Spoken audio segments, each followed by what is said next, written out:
Welcome to Sacred Intimacy Tarot. Before we start the collective reading on the Ascension and what you are being shown by Spirit, if you're looking to schedule a twin flame reading or an Akashic reading or a hypnotherapy past life regression, please contact me at www.tonybarca.com. Fill out the intake form with your full name and phone number. And if you're calling from outside the USA, make sure that you have your WhatsApp and your country code. All right, let's begin your collective reading. Namaste. Okay, so I'm going to be doing an energy reading, and I went ahead and picked the card for the collective reading, and I'm really, there's a weird feeling going on right now on the planet, and I think we all know what is going on with the energy. We all know why it's a weird energy. I hope we all know.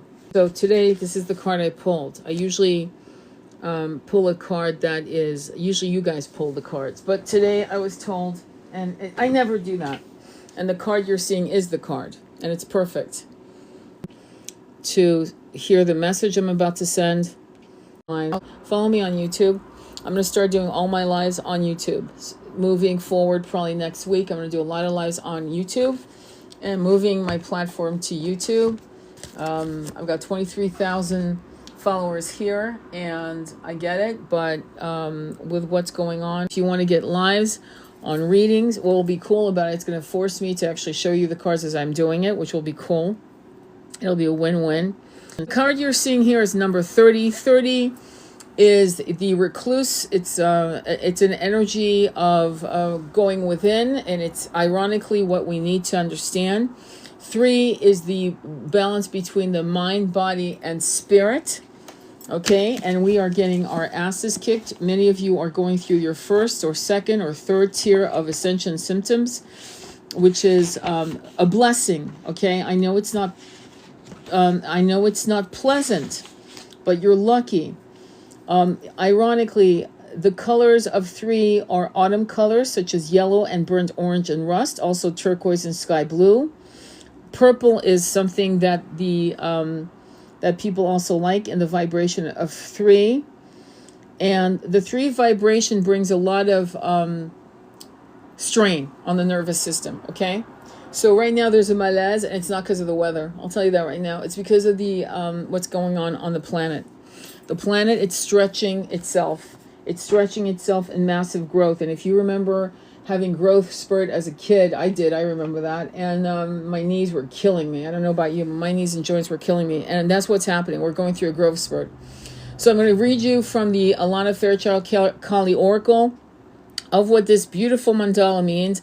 It's gorgeous. If you don't have these kinds of images on your walls, on your altars, I'm asking you to look in my videos on altars, on mantras and placements and so forth.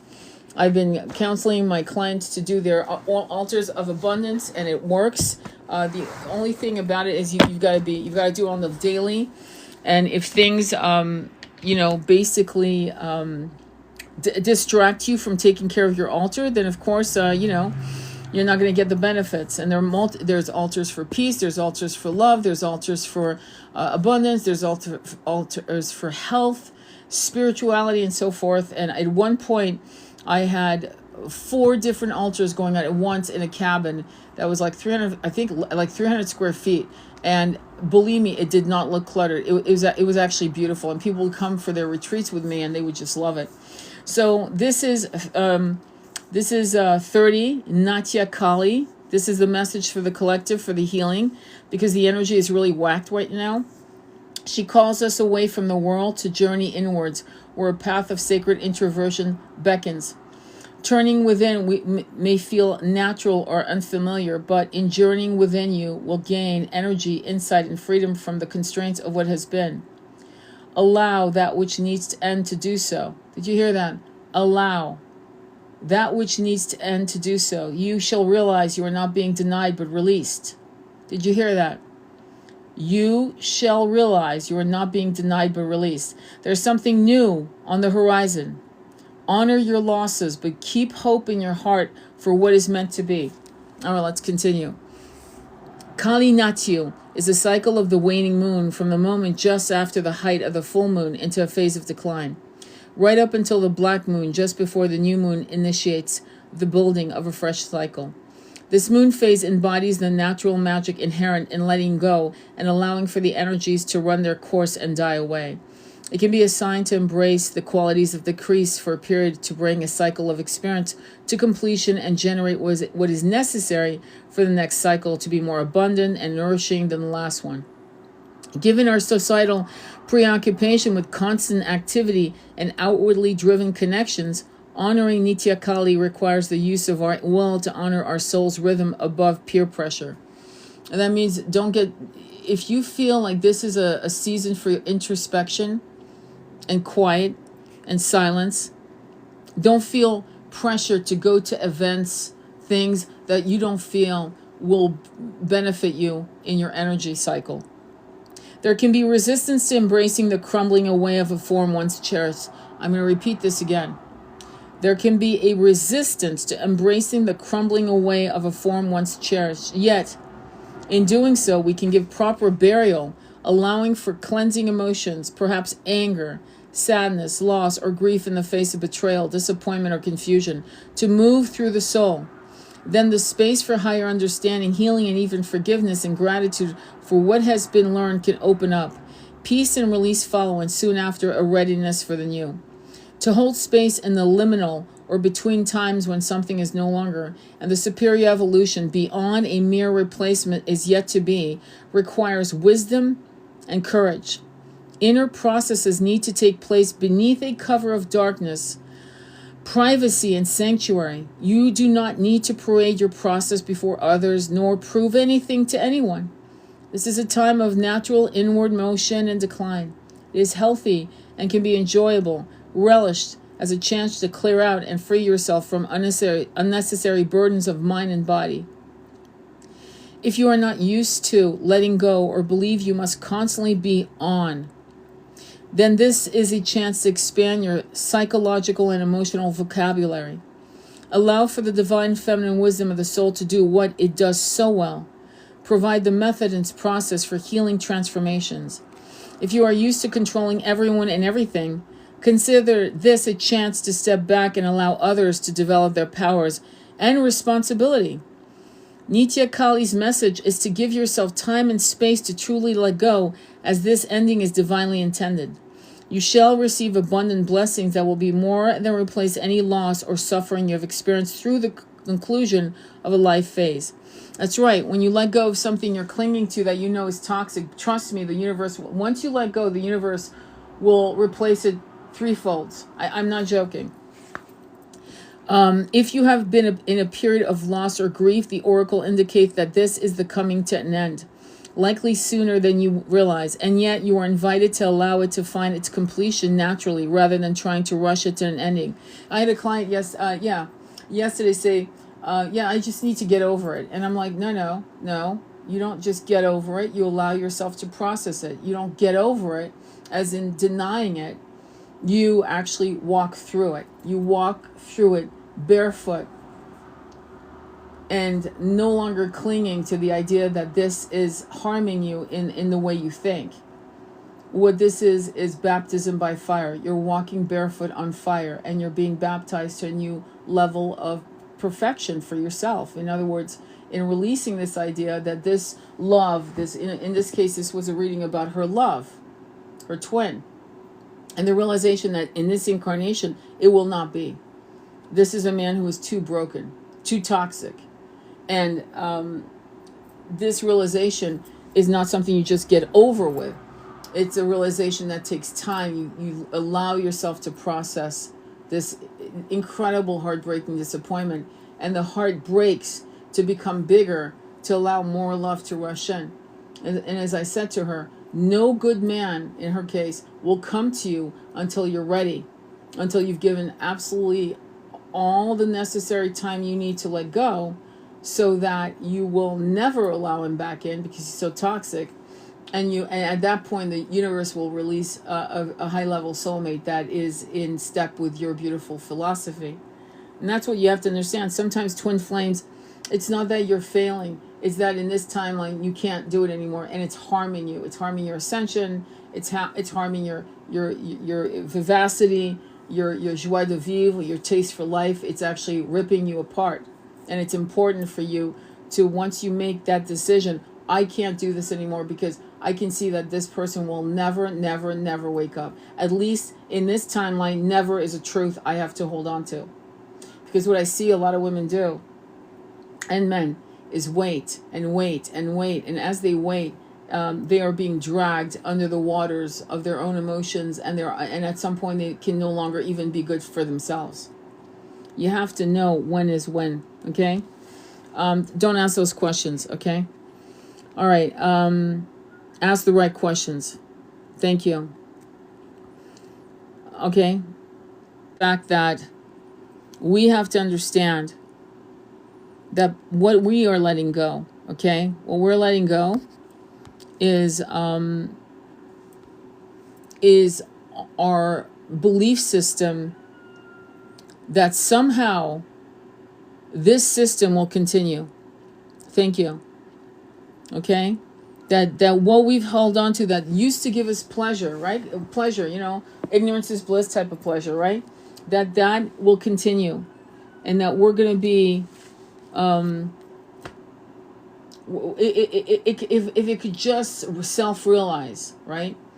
And toxicity, like narcissism on a microcosm, is very hard for it to self-realize, oh, I'm being an asshole. It's not normal. That's not a normal behavior. That's an extraordinary behavior. Can people do that? Absolutely, and they do. There are a lot of people that have healed that go, my God, I'm narcissistic. Oh my God. Yeah, there have. I don't believe that people can't heal. I've just seen too many people go through massive transformations that are extraordinary, damn near a miracle. But do miracles happen? Of course they do. But that's not to say that you should stay forever and wait and wait and wait. Okay? So let's continue. And yet you are invited to allow it to find its completion naturally rather than trying to rush it to an ending. Yeah. Invited. Say, I know. I need to go through the fires. I need to let go. The oracle also predicts a closure around a matter of deep soul healing. Trust yourself and your divine timing. You will instinctively sense when you are ready to put the sad days behind you and embrace the beginnings of a happier time. No matter how unlikely that seems at this time, it will happen naturally, as sure as spring follows winter. The oracle asks you to give the more challenging emotions such as grief and sadness proper honor and place. Do not avoid them, but do not allow them to consume your entire being or believe that they shall rule your life, my loves. Okay? It's okay to say, today I stay in bed. Today I'm going to have a pint of ice cream. Today I'm really having a bad day. And you know what? I'm checking out. I'm just going to stay in bed, or I'm just going to putter around the house. It's okay. Don't beat yourself up. Okay? Don't do that. In fact, say to yourself, what a brave girl, what a brave boy, what a brave soul I am to give myself sacred space, to actually go through my own grieving process, to give myself sacred space. Because I need this time. Mommy's not available today. Daddy can't take calls today. Daddy's going to be a little boy today and take care of his little boy. He's going to parent his child. Mommy needs to parent herself so she can be a really, really good mommy for you tomorrow. But today, mommy needs time. Here's some coloring books. Here's some books. Mommy needs, and you close the damn door. You need that so that you don't take it out on your kids. You need that so you're there for your kids when you really need them. It's okay for them to see in action how self-care looks. It's actually a good idea for them to learn. Oh, mommy used to do. I remember that. Okay, yeah, I'm good. I'm in college now. I'm gonna step away. Today, I'm not going to my classes. Fuck it. That's right. Does that make sense? That's going to be very important for you. Because then you can come out of the gates like a lion, lioness. Because you've recharged yourself, okay? You can't always be 100%. but you damn sure never should go out there 20% and giving 20% to your people you love because you're just hanging on by the thread. That's not a good habit to fucking try to master, because it's unsustainable. Trust yourself in your divine timing. You will instinctively sense when you are ready to put the sad days behind you and embrace the beginnings of a happier days. No matter how unlikely, did you hear that? No matter how unlikely that seems at this time, it will happen naturally, as sure as spring follows winter. The oracle asks you to give the more challenging emotions, such as grief and sadness, proper honor and place. Do not avoid them, but do not allow them to consume your entire being or believe that they shall rule your life. If you feel your hands are tied and you are unable to exert your will in the world at this time, do not fret. Often before a time of significant fruition, there is a period when nothing much seems to be happening. You are tending to your inner work and strengthening your vision and attention. But where is the evidence and result of your hard work? It is building within the soul, just as powerful energies build unseen within the seed, ready to spring forth with unexpected and astonishing strength and vibrancy when the time is right. Let go of force, but do not, right? But do not give in to despair or a feeling of defeat or a feeling, I'm going to add this, of lack of self-worth, or beating yourself up because you cannot show up 100% today. If you were at 20%, if you're at 45%, you probably need a break. And you know the dial. You know your own dial, and you know where your dial is at today. And you need to honor that. Any cycle of holding back or lack of external support for your inner work will end, followed by a new era of divinely mandated. Did you hear that? Divinely mandated manifestation. What does it mean? In spite of your own disbelief in your worth for whatever you're going through, right? Divinely mandated, it's already written in the stars. Because what happens when you're going through the ascension, right? You're going through an awakening, and there are multiple awakenings, right? Remember when you were 3 years old, and then at 4 or 5 you learned how to read? That was an awakening, an awakening of letters, that suddenly these letters, these alphabet letters put together could actually describe something to you. And that was an awakening. And similarly, spiritual awakening is like that. Things are put in front of you little by little, including the decimation, the tower moments of things that are destroyed, that need to be destroyed, removed for your own good, because you'll never let it go, because you're loyal, and you're almost, and many of us, by the way, have been very toxically loyal. We've seen our mothers and fathers be toxically loyal to partners who did not deserve that kind of loyalty. And what does that mean, toxic loyalty? Anything that harms you. Anything that is going to harm you from self-care. You are your best healer at the end of the day. And similarly to preventive care, right? You don't, if you get yourself checked once a year, you get your blood drawn, you do your whole blood panel. There's a self-care, right? To make sure you're okay, to make sure you're not missing this, that, and the other, right? To replenish yourself, okay? You need to do that kind of work with yourself spiritually. That means you need to take some time out to give yourself self-care. Some people do it through fasting. I had a friend, her and her husband would fast every quarter, right? Every solstice, they would fast on water, I kid you not, for 10 days. And that was their protocol of self-care, okay? Not to mention, it's an incredible detoxifier, okay? And the only time she didn't do it is when she was pregnant. And she had 2 beautiful boys, and she was massively healthy. So some people do it like that. Some people do retreats. Some people take a 1-week vacation and stay home and garden and read and catch up on their spiritual work. Does that make sense? So self-care has many forms. Do not compare your methods of self-care with someone else's, okay? Don't get pressured to figure, well, maybe I should be going to Bali for my retreat, on a yoga retreat for 7 days, okay? That for you could be very stressful. Just flying out of the country and all of the things that it takes could actually stress your system out. You need to be like massively aware of your dial.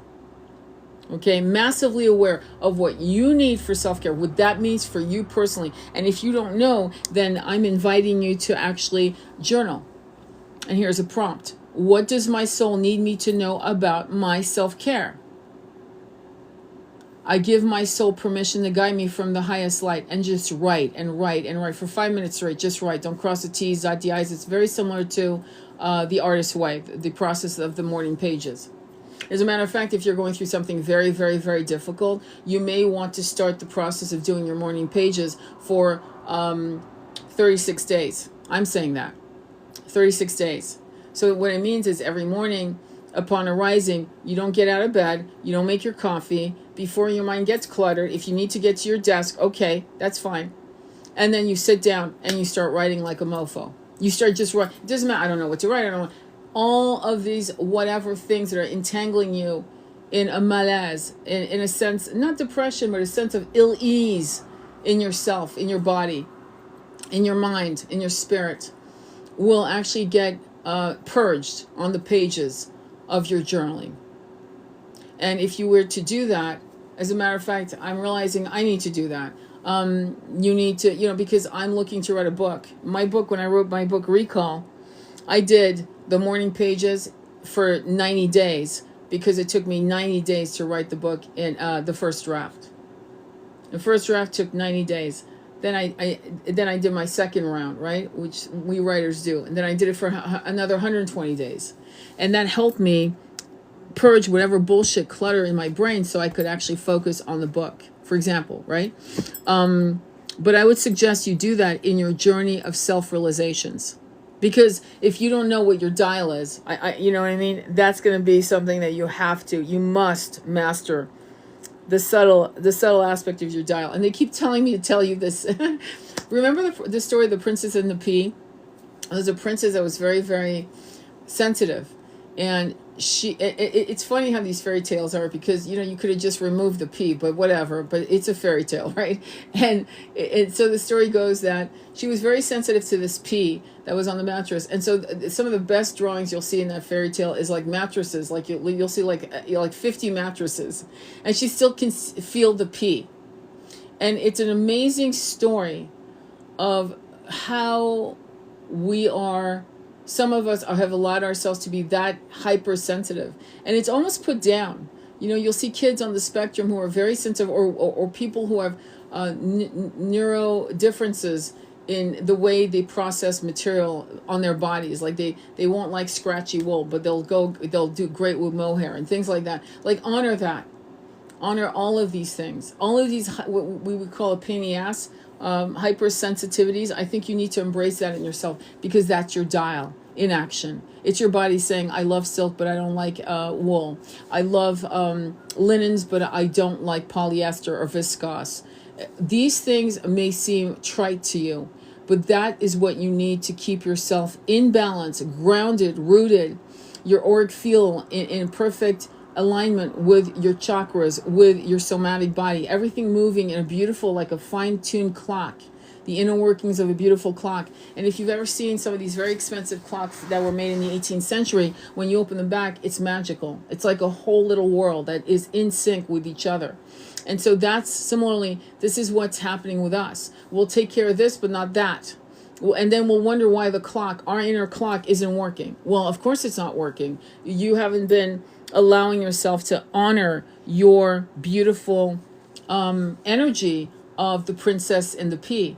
In a way, I almost feel like getting a fairy tale book of that, in that image of her sitting on these mattresses, and as a rebellious move, getting it framed and putting it on my wall as a reminder, it's okay to be hypersensitive to everything that doesn't feel quite right to you. It's actually a beautiful gift. And to be honest, a lot of people don't have that gift. They don't. They actually feel nothing. They don't know. You could put a plate of dog food in front of them with the same ease as anything, and they won't know the difference. You could put polyester sheets on their bed, and they won't give a shit. Everything rolls off their back, but they're not connected, you see. That's not a flex.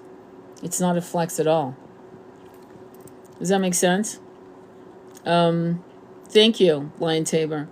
So that's what you need to kind of look at. Okay? And it's okay to be that sensitive. In fact, you should celebrate it, honor it, check in, lean in.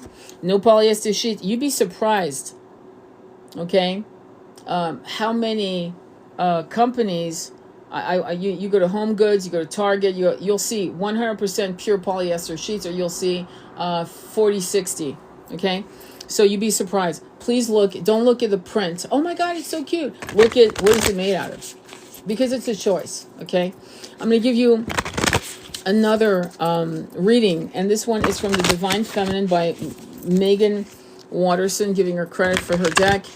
And I'm going to pull a card, and I'm going to ask for the collective. I'm going to do it myself, okay? Because, yep, I got it. Okay, here's the card.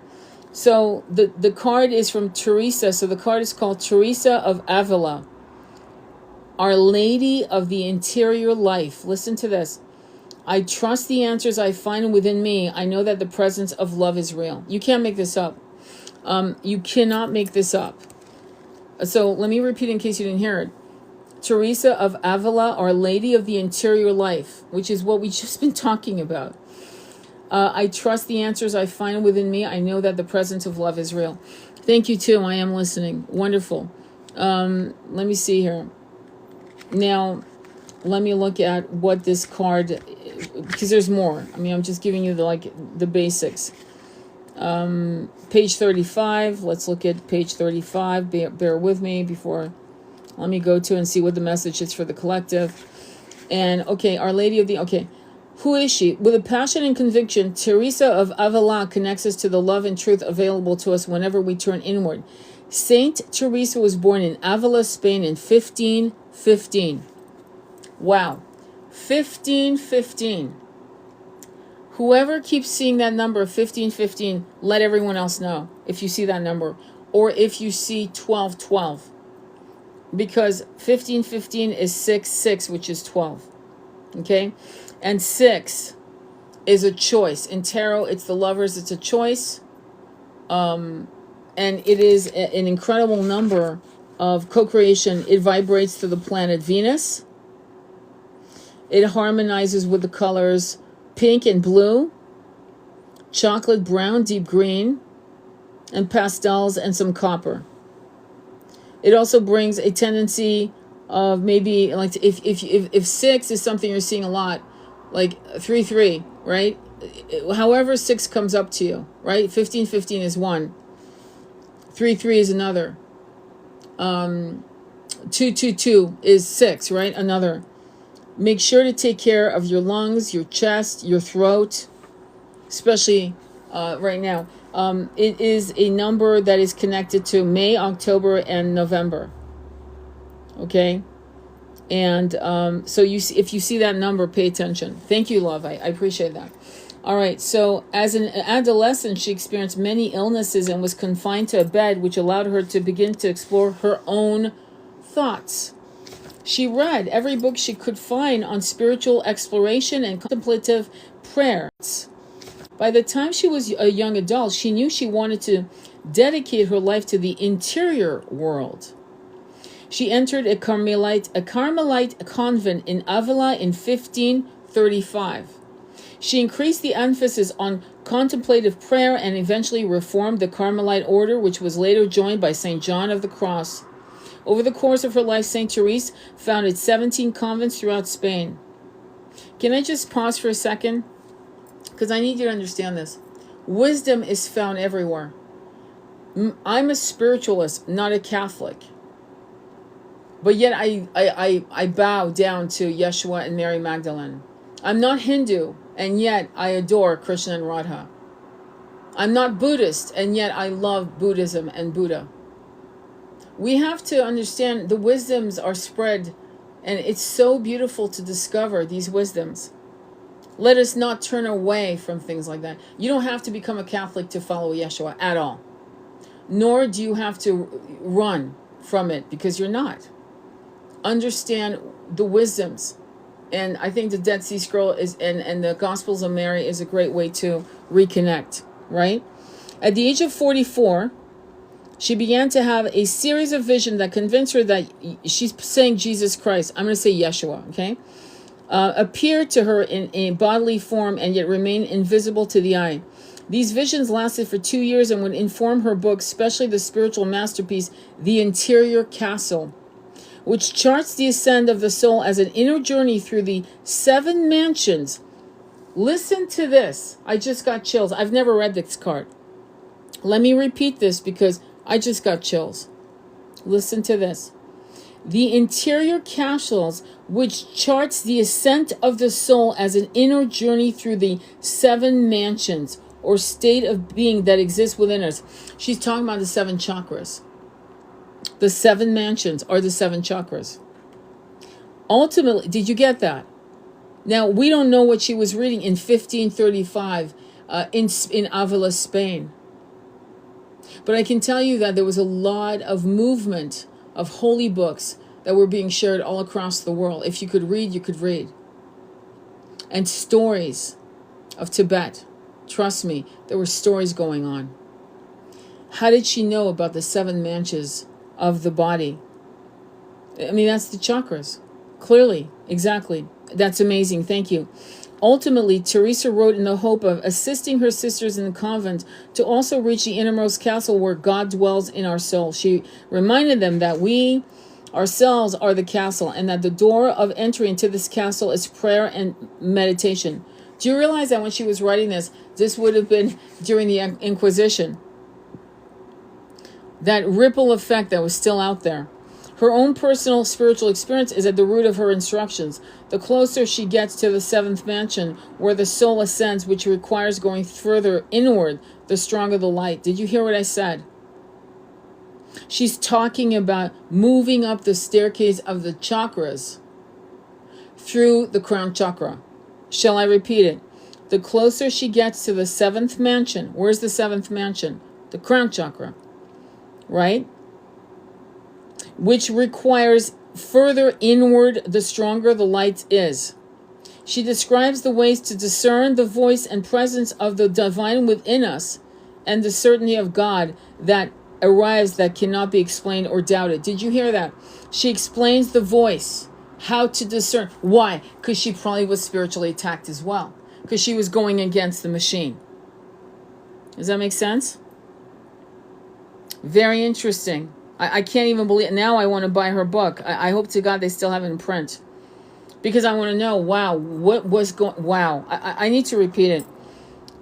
She describes the way to discern the voice and presence of the divine within us and the certainty of God that arrives that cannot be explained or doubted. Do you realize that this was a spiritualist who had to go to become a nun to do her inner work? And she was actually... she was talking spirituality wrapped in the concept of Buddhism and the concept of Hinduism, meaning God is within you. This was not a popular thing to say, much less talk about overtly in 1535 or in the 1500s in Spain with the Catholic Church. Of the 33 vertebrae of the spinal chakras, thank you, exactly. We have tons of chakras. But I'm shook. Me too. I'm shook. Thank you, Angie, for that. Because I'm shook too. Completely shook. When I had my strongest awakening, I was climbing stairs in my meditation. Fantastic. Fantastic. Up Jacob's ladder. Yes. Christos' kingdom is within. Beautiful. Thank you for these gorgeous sentences that you guys are writing to describe the truth. This inner journey was so significant to Saint Teresa because she believed that God didn't care about the magnitude of anything we do, but rather the amount of love that we do with it. Pope Paul VI named Saint Teresa a doctor of the church in 1970. Her spiritual writings are considered integral to the Spanish Renaissance and to the history of Christian mysticism. When your soul selects her card, Saint Teresa is calling for the importance of the interior life. What did we just talk about in this particular mandala you see right here? This beautiful design here, okay? And they call it New Age. Thank you, with laughter. So Saint Teresa's call for the importance of the interior life. She knew intimately about the spiritual wealth we all possess and have access to if we're willing to go inward. She not only emphasized the need to meditate and to pray in order to reach that innermost castle where the soul waits for us, but also, did you hear that line? Where the soul waits for us. Did you hear that line? Oh my God. She not only emphasized the need to meditate and to pray in order to reach that innermost castle where the soul waits for us, but also instructed the sisters of her convent on how to discern the presence of the soul or of a saint or of a holy person that is giving us wisdom from within. Why did she do that? Because there were also corrupted downloads that were coming in. It's ancient wisdom. I call it ancient wisdom. Ancient wisdom. Isn't that beautiful? Absolutely. Let me continue. There's more. She had a bookmark that supposedly read, "If you have God, you will want for nothing. God alone suffices." This synthesizes the wisdom of her experience. Nothing less than divine love will satiate a seeker, especially once you have met from within. She urges us to meditate, to pray, or to go inward and meet with the presence of the soul. And then she asks for us to believe that it is real and that the answers we find are real. Did she hear what she said? Do you know how many people say, "I think I'm going crazy"? No, actually, I feel like I'm losing my mind. Thank God you are. My twin used to say that to me. I think I'm losing my mind. Good, you want to lose that. That's not what you want to hold on to. Because the mind is controlled by what? The monkey mind. The monkey mind, the false ego. That actually puts all kinds of barriers between you, your soul's light, your ability to communicate with God, communicate with God. It's funny how people are afraid of people like us. I find it very interesting. She urges us to meditate, to pray, to go inward and meet with the presence of the soul. And then she asks us for us to believe that it is real and that the answers we find are real. She asks us to move that inner truth out into the world with confidence and conviction. Soul voice meditation. What does love feel like in my body? Intention. I trust the answers I find within me. I know that the presence of love is real. What an incredible woman. What an incredible woman. I don't know about you, but I'm shook as well. Totally shook. I'm going to, when I wrote my book Recall, right? I had read the book The Gnostic Gospels by Elaine Pagel. Okay? They are afraid because we know what is truth. Exactly. And the first the actual book starts out with me questioning it starts out, I write about Lilith. I read somewhere that Lilith was Adam's first wife. God created them instantaneously, which made them equal in every respect. They were said to be created in God's image. Lilith was spiritual, an essential creature. The rest I can't even speak of because it's a hard-ass book. It's a very erotic book, and TikTok banned it for two reasons. One, I was questioning the religious dogma. Two, it was about reincarnation. And those two things a lot of people can't take. You can be an elf and you can have sex with the centaurs or whatever, but you cannot question the system, or else they will put your book on the back shelf. So this book was banned on TikTok, and I was like, well, at least I'm doing something right where it's banned. You know what I mean? But what I will say to you is that these women that were coming into these nunneries, right? They were going into nunneries. It's funny too, because when many women would find their light and their voice in their 40s, I don't know if you guys know this, but they would send us to nunneries. Did you know that? They would send us to the homes, mental homes, which in those periods of time, up until recently, until the last 75 years, were absolute carnivalesque nightmares, horror shows. They sent Francis Farmer there. They would lobotomize us. They would do things like that. Or if we were lucky, we went into nunneries. And there we could find our beautiful inner world, our landscape that was inside of our hearts, to find our connection with our spiritual evolution and ascension.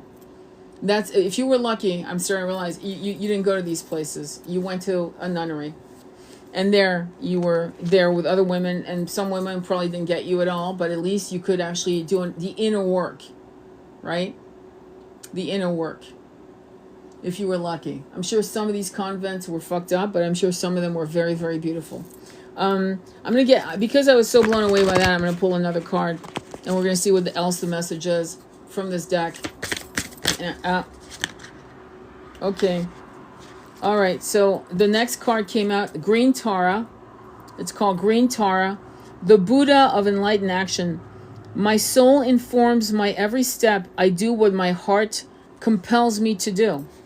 That means you don't worry about, will this make me look foolish? Should I do X, Y, and Z? You let your heart dictate your moves, because your heart is not there to harm you. It's there to help you. Sometimes I'll have a client that says, when I do a tarot reading, I'll say, well, should I call him? And I'll say, well, what does your heart tell you? Well, my heart says I should. I go, well, then that's the answer. But what if he blah, blah, blah treats me like and I like, don't you want to know? Don't you want to know how bad this is? In other words, when a person ignores you and you call them and they won't return your call, you leave a text, you send a link to something that's really cool and they don't return your call, doesn't that tell you that this person, there's a cruelty to not answering a text, even with an emoji of a smiley face or whatever? It doesn't take 2 minutes. We all know, we all have our phones in our back pockets, in our wallet, in our purses. We all know that the phone's not far away. So to actually not respond, and the more the person stops responding to you, the better it is, because it might hurt you, but it's showing you that this person is never going to honor you, or in this timeline they can't honor you, they can't love you, they can't. And because they can't, it shows you hard. It's tough love in a way. It shows you, as you reach out and they don't respond, that you need to walk away. It's a hard lesson. Don't get me wrong. It hurts like hell. Don't get me wrong. But it says a lot about the person's character. And sometimes we need to grovel. I'm going to be honest with you. Sometimes, because I know, I'm not going to bullshit. I don't say grovel, don't be a welcome mat. I'm not trying to say be that. I'm saying I know for a fact, because I've got thousands of clients all over the world, okay? And I know for a fact that women grovel and men have groveled. And they're not proud of it, but they have. And I say, look, it's okay. Don't do that to yourself. That wasn't the point of that. You groveling wasn't because you're weak. It's because you desperately want to know, how do you feel? Do you want me in your life? Why don't you want me? I want to know. I want closure. I want this. I want that. And so they grovel. But in the groveling isn't to beat yourself up. The groveling is for you to realize, my God, they really are treating me like absolute shit and I don't deserve it. And that anger, the outrage of how could they treat me like I'm so good, I'm such a good person, I'm so giving, I'm an overgiver, why is this happening to me? And you may continue groveling for a few more months. I'm being honest. It's time for us to be honest about human emotions and not shaming any of that. Because I know some of you have done it. Some of you have spied. You've become the FBI and the CIA to find out why, comparing yourself to the other person, beating yourself up if they were better looking, or saying, wait, hang on, I'm better looking. What the fuck? What's going on? Whatever the case was, all of that is not something, it's not an exercise to berate yourself or to be ashamed. It's to say, I'm having the human experience. I've become the FBI and the CIA. I'm doing drive-bys. All these things are having a human experience. It's okay. It's that's not the point of these exercises of having a human experience.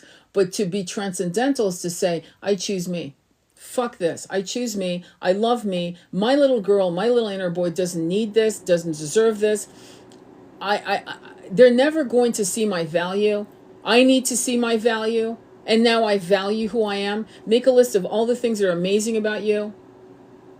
And there will be a period of silence to introspect, to self-advocate for your little girl, little boy, to self-advocate for your soul, for being worthy to be loved. If not him, her, then someone else. At some point will arrive. But first you'll have to go through all of these things. And groveling could be part of your journey. It's great to be badass.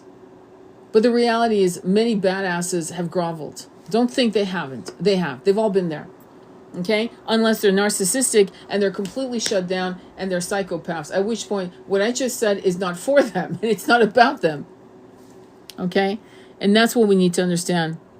Groveling is giving away your power, but when you go through groveling, what happens, because here, I'm not going to lie and say people don't do it, because I've had clients do it, okay? They grovel, they've had the sex and the blah, blah, blah, to prove that they're so good, and please choose me, choose me, choose me, and that's groveling, okay? Chasing, please, why are you leaving? That's groveling. But do people do it? Yes. And the point of that is not to be, the point is for you to walk away going, I did that, I forgive myself, I move on, I'm worthy. In fact, fuck him or fuck her. I'm never doing that again. I'm done. Never again. In fact, if they come back, they're going to have to be so compelling for me to open that door. And in some cases, and I have some twin flame clients, two I'm thinking of right now. One that's been working with me for years. And she's finally at the point where we're fucking game over. Door closed, we're done. Okay, and I have another client going through the growth pain of self-realization that this person can never be her match in this incarnation. This person's too fucking broken, too damaged. It's not worth it. Does that make sense? But did they grovel? Yeah, they did. Are they proud of it? No, but neither are you going to beat yourself up for having done it. That's my point.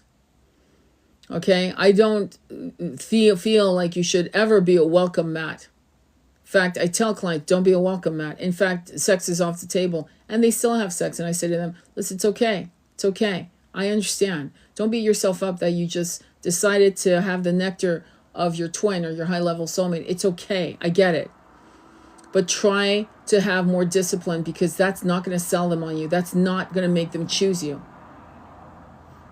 The link is not sex. The link is a bond, a soul bond. And the nectar is the sex. And if they can't see the difference between your connection that is expressed also sexually in a blissful state of tantric power, and they think it's a one-off and a one-off and a one-off because they don't realize the soul connection, then I'm sorry, it's on them. Okay? But the point is, I don't know why I'm being told to tell you this. I don't want you to feel ashamed. That's my point. Don't walk away going, oh my God, I can't believe I was a welcome mat. I was a groveling. Don't do that to yourself. It's okay. Just don't do it again. Once you come to the realization that that's not going to make them choose you, don't ever do that again. You should be inoculated from that behavior ever again. And it will. You'll come to a point saying, yeah, that's not going to happen. Never again.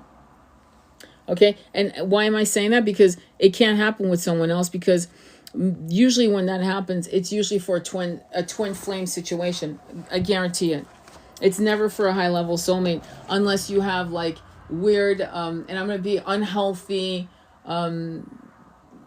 issues with boundaries and always wanted to win. There's some women and men that hold on to partners or to potential partners.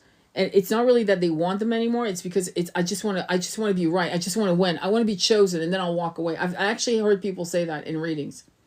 I just want them to see what they've lost. Why? Is my question. Why? Well, because I just want them to know what I am. Okay, but why? Well, because I want them to know how I felt. Why? Well, because I want them to know how I suffered, so I want them to come back groveling so then I can just walk away. That's a lot of wasted time. Better to actually take all that energy and go within and do a lot of self-healing, a lot of self-forgiveness, a lot of clearing and purging, a lot of recalibration, rather than try to figure out how to get them back so you can walk away. That's toxic shit, actually, to be honest. You either want them back and you want them back, or you don't. But to play those kinds of games, it's going to harm you, actually. It's harmful to you, to your health, okay? So you don't do that.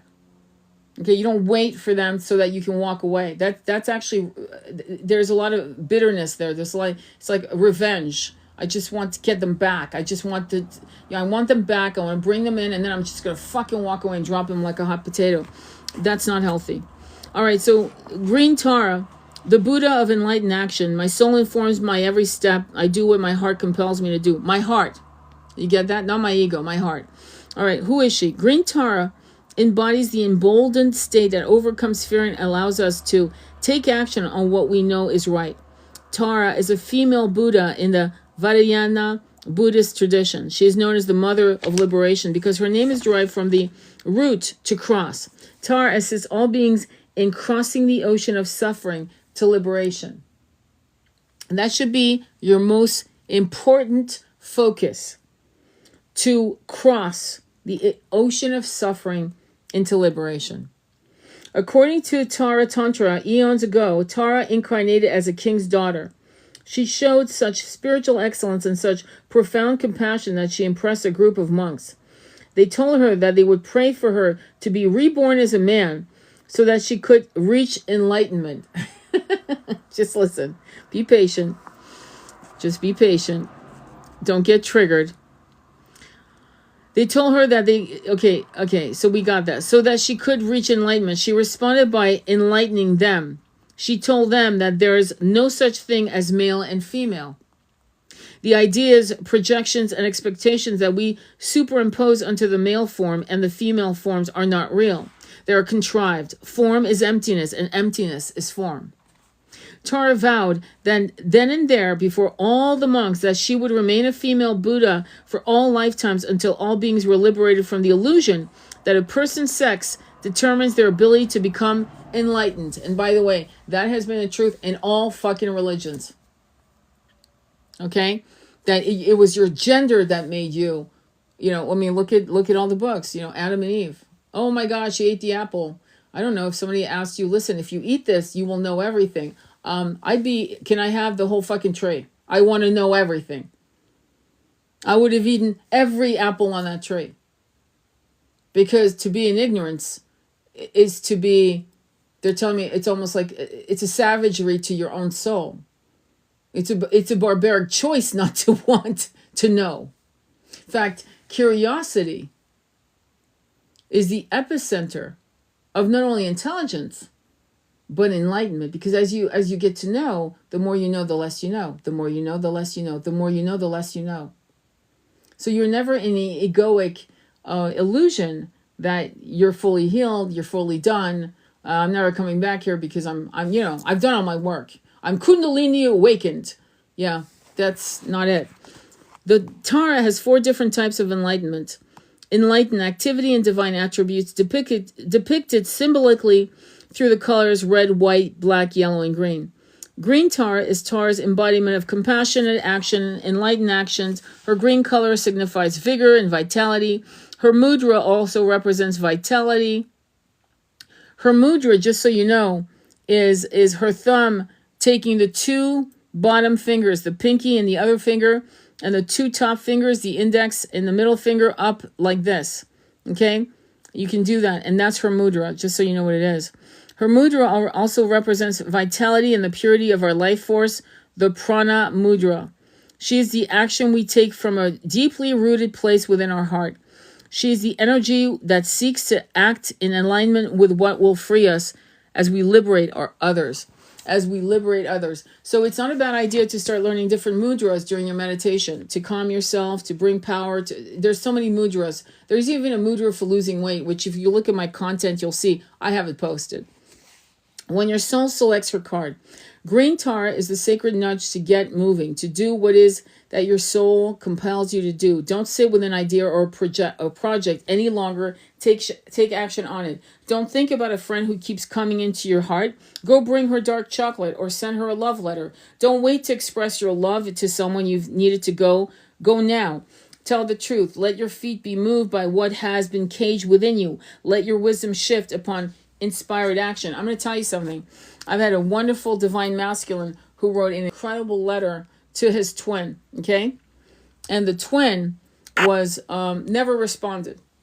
He wrote a second letter a year later that said, this is how I feel about you. And again, no response. Finally, he said, there's a special place we meet on 11/11, which is, November 11th, right? At 11/11, I will be there. She didn't show.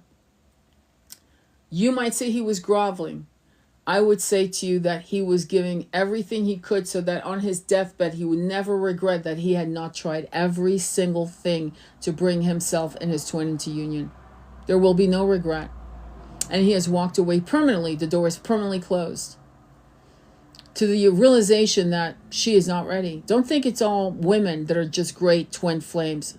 Some men are actually also the ones suffering this injustice of these soul contracts and these karmic loops. Some twins are also playing roles in these incarnations to be unavailable. Okay? Don't wait to express your love for someone you've needed to go. Go do it now. Tell the truth. Let your feet be moved by what has been caged within you. Let your wisdom shift into inspired action. Tara is the message that the time for action is now. There's nothing to wait for and no person you need to become before doing what you've come here to do. Start small. Let the soul lead, not the ego. It's not the grandeur of the gesture or effort. It's the amount of love something is done with that ever matters. Exactly. I remember seeing, when I was a very young girl, I worked for a chocolate company. It was called Godiva. And I remember seeing men walking in buying the biggest fucking boxes for 3 of the chicks they were dating. There would be the box, you know, those heart-shaped box that were like, I don't know, in those days it was like $130 a box, and buying 3 boxes for each chick.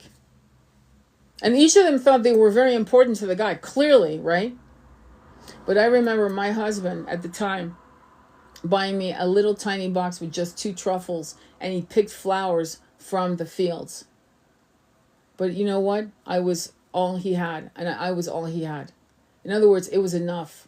Don't get, I mean, I understand if you decide to be in a relationship and it's a financial agreement, they pay all your bills, you give them sex, you give them your beauty. I get it. Enjoy. But for those of us who want actually love, it doesn't matter if the card is handmade.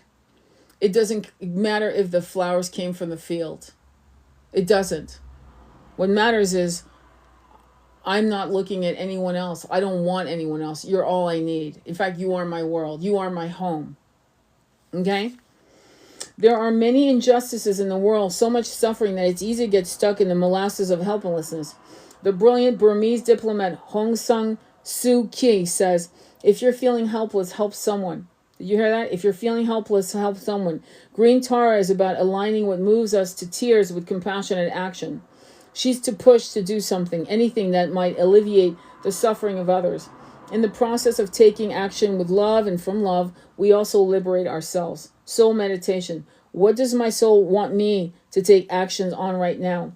Intention. My soul informs my every step. I do what my heart compels me to do. Follow your heart. Follow your bliss. Do not be ashamed of looking like a fool, of falling on your face.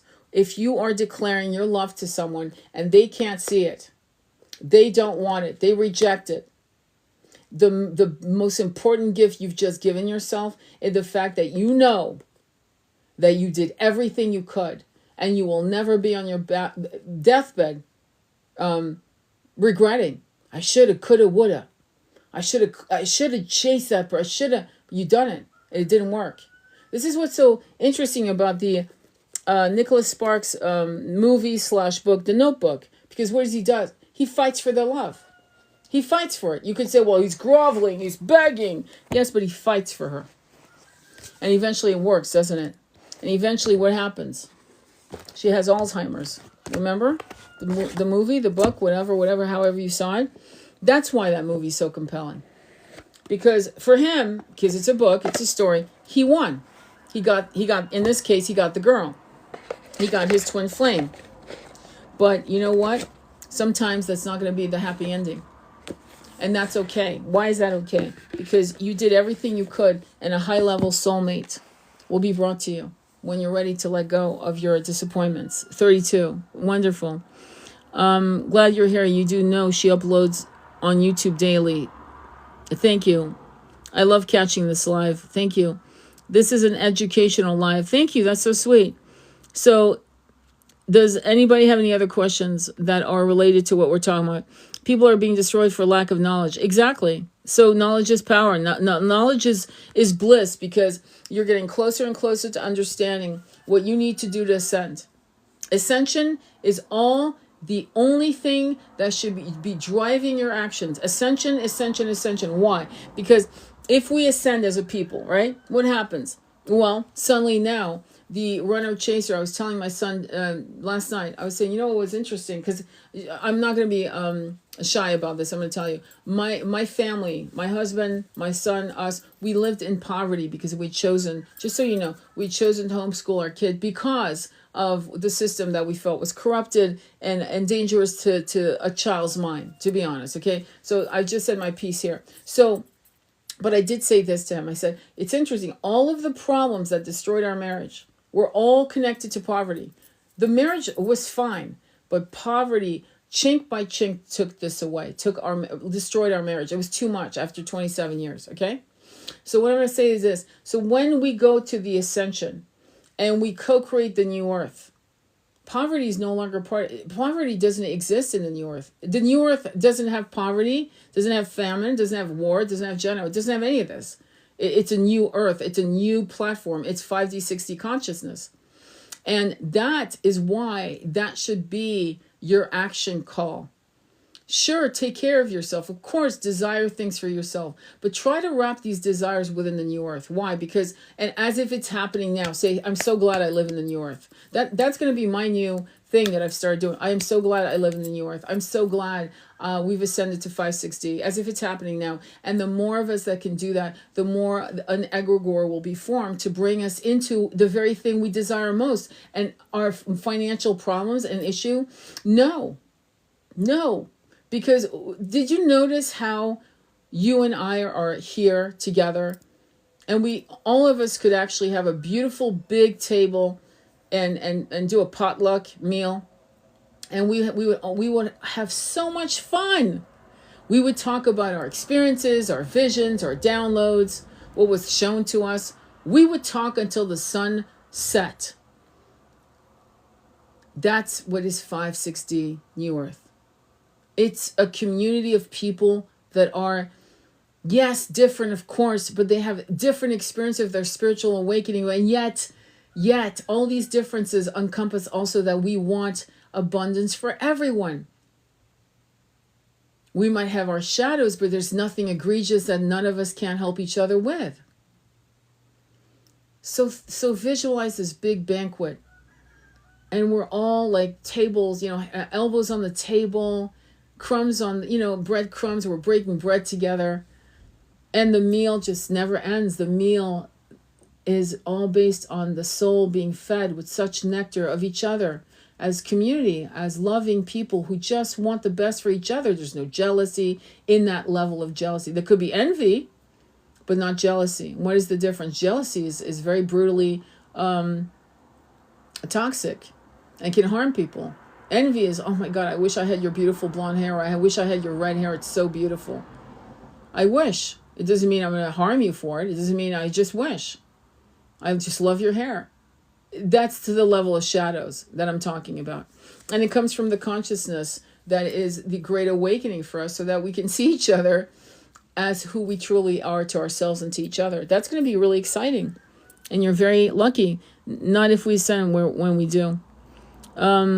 So anyway, any other beautiful questions or comments or anything that you want to share? So yeah, no. When we ascend, there's no issues with money. Poverty is no longer a reality. Homelessness is definitely not a reality. It can't. It's not a frequency match. It cannot match the frequency. Anyway, ask the right questions, please. Beautiful reading. Thank you very much for your time. All right, so the thing with me doing these lives on TikTok is when I upload them on YouTube, they skip, they repeat, they echo. So moving forward, if you like what I do and what I say, please follow me on YouTube, because I'm going to be moving a lot of my lives on YouTube moving forward, okay? And you'll be able to see my hands and all my cards and what I'm doing, what I'm reading. And I'll make sure there's a beautiful backdrop, because apparently I can't do these little images like that. So whatever, right? But I want to make sure that you know what's going on.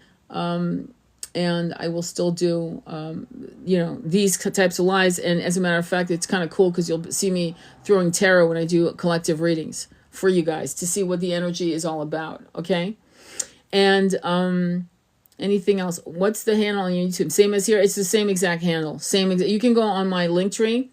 And on my link tree, you'll see it's a direct link. If you want to buy my book, Recall, and check it out, you'll see it when you go on my link tree. That's the only way to find it, because it's hard to find. It's extremely erotic, very, very, very erotic. I'm just letting you know. But it's about twin flames, okay? And it's based on a true story of Mesopotamia and California. All right. So and we got 23 again. I love that. Any other questions or comments? Do I have anything else to share with you that's important? No, but I just uploaded I Am Divine Love, Ahom Prema. Ahom Prema is an amazing mantra that you can use on your chakras, and you definitely want to go ahead and check that out. Learn how to sing Ahom Prema, which I done. I did it as soon as I woke up, and that's why I said my voice sounds groggy when I do it, but you'll hear it. At least you'll know how to pronounce it. And yeah, I think we're going through, be kind to yourself, because we are going through a malaise of some kind, an ill-ease. It's an ill-ease. It's like something isn't quite right. And it's the calm before the storm. The storm is a good storm. It's not anything that's going to harm you. It's there to help us. It's going to give us tower moments that we need to experience. Easier said than done, I know. But I'm with you. I'm in the trenches with you. I'm not, talking from... high levels of where I'm up in the clouds here. Okay. I'm with you. I'm in the trenches. I feel you. I see you. I know what you're going through. I see it when I walk in the stores, when I see the look of emptiness or despair or a tinge of fear in people's eyes. I really don't want you to go there. Okay. Try to get into the habit when you get home from the supermarket or Target or whatever the hell you're doing. Go home and sage yourself. Clear your energy, do a micro meditation of 3 minutes, 5 minutes. You sit in a cross-legged position. Do some yoga poses like child pose, downward dog, cobra, lion. Just do some like moves, one to the next, to the next, to the next, to the next, to kind of like recalibrate. Also do some breathing exercise and pranayama to kind of get your nervous system back in, because you cannot let this shit cling to you. You cannot, okay? That the storm is the spring cleaning. Yes, the storm is the spring cleaning. So be good to yourself. Know what you need. Be like the princess and the pea. Be aware. Don't be embarrassed. Oh my God, I'm so sensitive. Yes, good. Bravo. You're sensitive. That's right. That's right. Isn't that beautiful? You get to actually connect with yourself, your body, your soul, and giving it what it needs. Unlike most people who are just they've lobotomized their sensitivities, because they couldn't survive with it, because they didn't know how to manage it. Learn how to manage your hypersensitivity. Okay? That was my message for you. Follow me on YouTube. The handle is the same as this one. Please follow me on YouTube, because we know that whatever happens, January, I don't know the date, but January 2025, it's lights out for us who are Americans for TikTok. And we will be back. And we will not be able to find each other. Okay? So don't procrastinate. If you want to follow me, I'm on YouTube, and I'm gonna start doing a lot more lives on YouTube and doing a lot of energy reading, because I'm realizing that you know what the fuck's going on. I know what the fuck's going on. I don't need to keep telling you. You know what's going on. And so now my job moving forward is to bring you to your ascension, okay? And to share with you what you need to do to clear the energy out. Not because you're ignoring what's going on, but because you know that we need to create an egregore that outranks, outguns what we're dealing with right now. Does that make sense? All right? We have this. We got this. We got this, okay? Don't ever forget that you alone are powerful, more powerful than you can't fathom. The monkey mind has been your enemy. Learn how to train your monkey mind to be a servant to your soul, not the other way around. Sending you much love on your journey. Namaste.